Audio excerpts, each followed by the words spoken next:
Hello viewers, I welcome you all to the Autonomous Academy. This is the video on the analysis of a question paper of MSc second semester.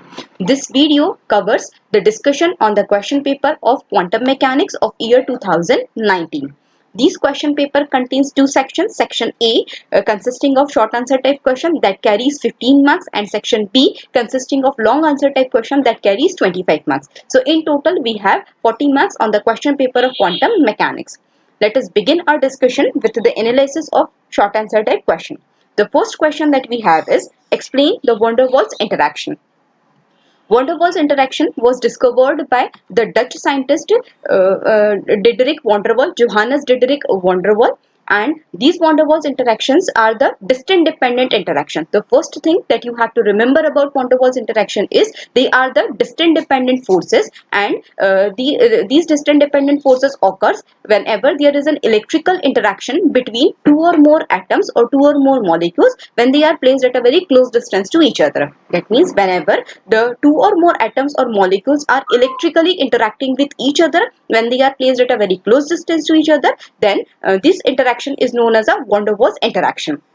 As we have mentioned that van der Waals interaction are the distant dependent forces, so these interactions quickly vanishes at a longer distances. That means whenever the atoms or molecules are placed at a very large distance to each other, then in this situation the van der Waals interaction will quickly vanish. Moreover, the van der Waals interaction is the weakest of all intermolecular attraction between the molecules. The examples of van der Waals interactions are hydrogen bonding, second is the dispersion forces, and the last one is the dipole-dipole interaction. These are the three examples which will very well explain the van der Waals interaction between the atoms or molecule. Next question is discuss the exchange degeneracy. Exchange degeneracy is related with the concept of the identical particles. So let us try to first understand what is the meaning of this degeneracy.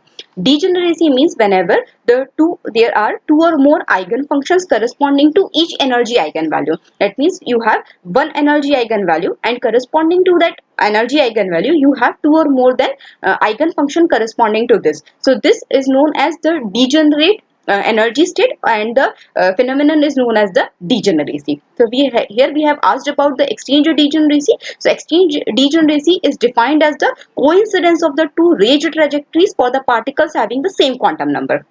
So let's try to understand this statement. We have particles, and basically these are the elementary particles. These elementary particles have the same quantum number, but these elementary particles that means they will have the same value of n, and they are having the separate trajectories.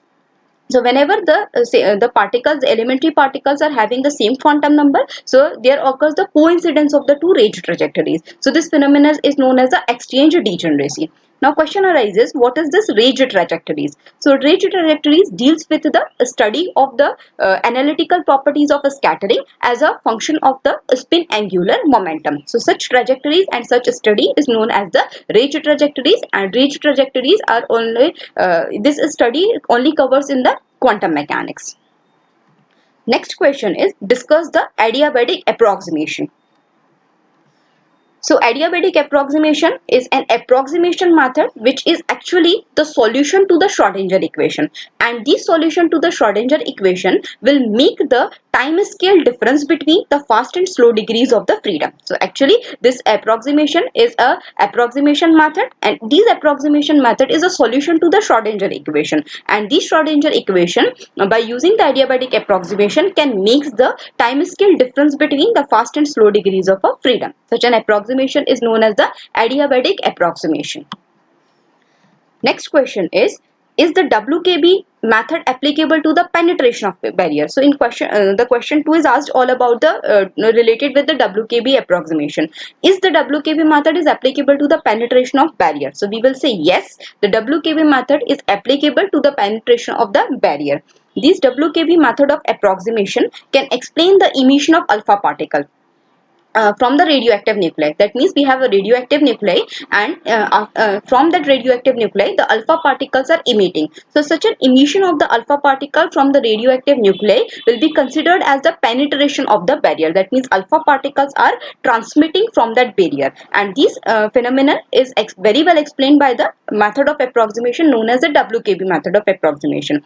This method is applicable or it can very well explain the penetration of a particle which is having the energy E less than V naught, where E is the total energy associated with that particle and V naught is the potential energy of that particle. So whenever the particle is having the energy E is less than V naught and it is crossing through the barrier, and these particles will get penetrate, or it will enter into the region. Such a phenomenon is known as the penetration of the barrier through the particle. And this WKB method of approximation explains the penetration of the particle through the barrier, especially in the classically forbidden region. What is this classically forbidden region? The region where classical mechanics says that the particle cannot enter in that region. But according to quantum mechanics, and more precisely according to the WKB method of approximation, it states that the particle having energy E less than V naught can enter in the region where it cannot enter classically. So it is very well explained by the WKB method of approximation. Next is discuss how collision between two identical particles is different from the collision between two non-identical particles. So here we have to know about the concept of identical particle and concept of non-identical particle in order to answer this question. So these questions require some of the mathematical analysis to answer this. Therefore, this answer is provided in our Telegram channel of Autonomous Academy. But I can give the overview of this question. So identical particles are those particles which have the same value, same parameters, like this, like they will have the same mass, they will have the same charge, they will have the same parity, you can say, and they will have the same parameters of same elementary parameters are same. So such particles are considered as the identical particle. We can say bosons are the identical particle, fermions are the identical particle, and electrons are the identical particle. So this is the concept of identical particle. And non-identical particles are just opposite to the identical particle. That means they have different mass, they have different charge, they have opposite spins, they have different elementary parameters. So these are known as the non-identical particles. And the details of this answer is available in the Telegram channel. Next question is discuss the spin angular momentum. So this is very interesting question. Spin angular momentum is actually the intrinsic or inherent property of all the elementary particles. We have just right now discussed the elementary particles. So the elementary particle like bosons, fermions, leptons, these all the elementary particles have one special intrinsic or the inherent property. This intrinsic or inherent property associated with that elementary particle is known as the spin angular momentum.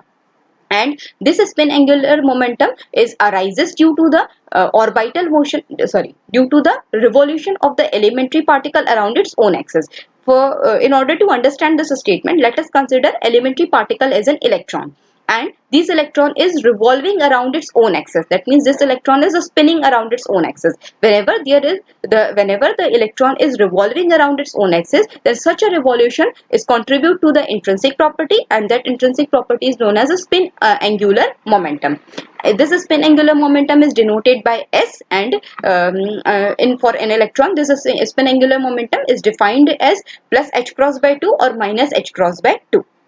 Spin angular momentum is different from the orbital angular momentum. In orbital angular momentum, elementary particles revolves in the circular path. But in a spin angular momentum, the elementary particle revolves around its own axis, or you can say revolves around itself. So this intrinsic or inherent property of elementary particles is known as a spin angular momentum. Next question is explain the selection rules. This is a very important question in quantum mechanics as well as in atomic and molecular physics. So let's try to understand this. Selection rules especially are the rules which tells us the transitions that are allowed between the two energy levels. So suppose that we have two energy levels or two sub energy levels, and in order to understand the transition between the two energy levels, these allowed transition between the two energy levels are explained by the selection rules. So selection rules, let's try to understand what are that rules.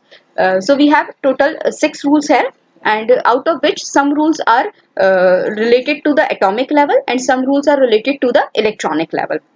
So the first rule is that there is no restriction on the principal quantum number principal quantum number n. That means the electron principal quantum number means this first rule states that your electron can be present in any of the energy level, and the electron present in any of the energy level can make a transition and it can jump to the another energy level. So there is no issue with the principal quantum number. That means electron can present in any of the energy state and it can undergo the transition from one energy level to any other energy level. The second rule is that in case of a single electron transition, so the second rule is for the electronic transition. In case of a single electron transition, only those transitions are allowed between the two energy levels for which the change in the orbital angular momentum is equal to delta L is equal to plus minus 1. That means for a single electron transition, the transition is allowed between the two energy levels whenever this condition is satisfied, that is change in orbital angular momentum delta L is equal to plus minus 1. But in case of a more than one electron transition or more than one electron system, the sum of the individual, the transitions, the selection rule is changed. Now the selection rule is that the sum of the individual L are changed by odd unit. That means the allowed transitions between the two energy levels for more than one electron system will be delta L1 is equal to plus minus 1 and delta L2 is equal to 0 plus minus 2. This is written on the basis of this statement. That means we have mentioned here that individual L are changed by the odd unit. Therefore, we have write this. Next transition is rule for the atomic level. On the atomic level, the only those transitions are allowed for which the orbital angular momentum delta L is 0 or plus minus 1. Next is JJ coupling. In case of a JJ, here J represent the total quantum number. That means the sum of the orbital quantum number plus the spin quantum number. So JJ coupling for the single electron transition, this delta J change in the total angular momentum is equal to delta J is equal to plus minus 1, and for the multi-electron transition it is 0. It is equal to 0 or plus minus 1. So these are the selection rule for the electronic level and for the atomic level. Next is discuss the transition probability for absorption and emission. Now, this topic is related with the Fermi's golden rule. By using the Fermi's golden rule, we can calculate the transition probability for absorption as well as for the emission. This question also requires the mathematical analysis in order to explain the absorption and emission transition probability. So, this mathematical analysis is available in the Telegram channel of Autonomous Academy. The next question is discuss the sudden approximation. So the sudden approximation is again an approximation method just similar to the adiabatic approximation, but the difference between the sudden approximation and adiabatic approximation is that sudden approximation is used to calculate the transition probability, and these transition probabilities are calculated for the system where the Hamiltonian changes rapidly. Here Hamiltonian we can say the perturbation changes rapidly. That means we have a system, and in that system we are changing, we are perturbing that system very rapidly. That means we are changing the potential energy of that system rapidly. So there is if there is rapid change in the potential energy, so ultimately the Hamiltonian also changes rapidly, and if the Hamiltonian changes rapidly and so in order to find out the transition probability for the system for which the Hamiltonian is changing rapidly, so in that situation we use the method of approximation, and that method of approximation is known as a sudden approximation. So simply to remember this question, just make a simple hierarchy. Sudden approximation is used to calculate transition probability, and transition probability for the system which is perturbing at a very fast rate, or you can say the potential is changing at a very fast rate. In this perturbation is sudden. That means sudden means immediately or instantaneously the system is perturbing, and it is obtained or occurs when the time of the perturbation is less than that of the periodic motion. So this method of approximation used to calculate transition probability is the sudden approximation. Next question, and the last question of short answer type question, is what do you mean by the Poynting vector? So here we have asked only about the Poynting vector, so we will introduce this Poynting vector. As the name clears, this vector, that means it is a quantity, and this quantity is definitely giving the direction of some physical quantity. So Poynting vector is the physical quantity which gives the, or which represents the direction of the energy flux. We can say that the direction of the energy flux means that the energy is transferring per unit area. That means there occurs the transfer of energy per unit time per unit area of an electromagnetic wave. That means whenever the electromagnetic wave is passing through the medium, then the change in the energy or the transfer of the energy per unit time per unit area is known as the energy flux. And this direction of the energy flux is represented by the physical quantity, and that physical quantity is known as the Poynting vector. You can say in one shot that Poynting vector represents the directional energy flux. And the Poynting vector is represented by S, and it is mathematically defined as 1 over mu times E vector cross B vector, where E is representing the amplitude of the electric field and B is representing the amplitude of the magnetic field, and mu is representing the permeability of the medium. That means you have the radiation which is having the electromagnetic wave, which is having electric field and magnetic field, and that electromagnetic wave is passing through the medium. The permeability of that medium is mu, and the direction of the energy of the electromagnetic wave is represented by the quantity S, Poynting vector, and it is measured in the unit of watt per meter square. So this was the analysis of a short answer type question. Now let's discuss the overview of the long answer type question.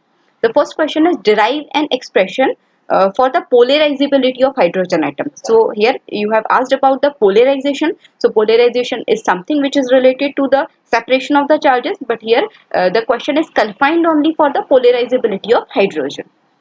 Next is calculate the ground state at helium for helium atom using by variational method. So here the question is asked about the helium atom.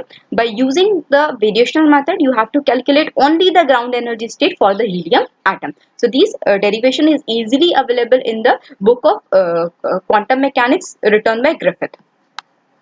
Next question related with unit 2 is describe the interaction term in the alpha decay of radioactive nucleus. So I have just explained it in the short answer type question, that we can explain it with the help of the WKB approximation. So here question is asked about the interaction term in the alpha decay of the radioactive nucleus. Or describe the time dependent perturbation theory for the solution of Schrodinger equation in a potential field and discuss its validity. So here the validity of a time dependent perturbation theory is asked. Along with that, the Schrodinger equation, you have to describe or derive the Schrodinger equation in a potential field. So this potential field means this field is conservative field. Next question from the unit 3 is explain the collision between identical particles. So identical particles, we know the particles having the same mass, the same charge and same spin or same parity are considered to be as the identical particle. So you have to explain how this identical particle are going to collide. Next is explain the spin wave, derive the spin wave function for a symmetry of many electron system. So here question is asked about the many electron system, and for the many electron system we have to derive the expression for the spin wave function. Next is derive the interaction term in the semi-classical theory of radiation. And this question is also available easily. You will obtain this question in the book of Griffith. Next is explain the electric dipole and forbidden transition. So here forbidden means where no energy level is present. So forbidden transition, and for the you have to explain this two term, electric dipole and forbidden transition. So in order to answer this question, and while writing this question, keep one thing in mind. Here two questions is asked in the one question. So you have to write electric dipole for 2.5 marks and forbidden transition for 2.5 marks.